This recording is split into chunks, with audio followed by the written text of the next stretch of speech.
Më lejoni t'ju informoj se vetëm dje ka ardhur raporti përfundimtar i auditit nga Bashkimi Evropian, ku konfirmohet se Shqipëria do të lidhë marrëveshjen financiare IPA 2014, që do të thotë se shumë prej kushteve të vendosura në këtë raport janë plotësuar me korrektësi dhe në kohë. Patjetër që ky është një proces në vazhdimsi. Reforma në administratën publike nuk është diçka me shkop magjik që mbaron sot. Kuptohet që administrata publike që ne kemi gjetur nuk është e përsosur, kërkon shumë kohë për të zëvendësuar dhe për të bërë profesionale dhe aftë për t'u përgjigjur të gjitha atyre kërkesave dhe sfidave të Bashkimit Evropian.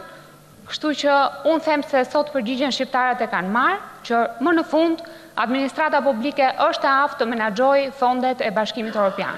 Marrëveshja do të lidhet brenda 31 dhjetorit të këtij viti dhe jo vetëm kaq, por do të plotësohen të gjitha kushtet e lëna në këtë raport brenda afatit kohor, siç janë caktuar nga Komisioni Evropian, dhe kemi bindjen se Shqipëria në vitet në vijim do të përftojë fonde edhe më të mëdha se kaq, sepse do t'i meritoj vetë administrata për të cila merret me këtë gjë.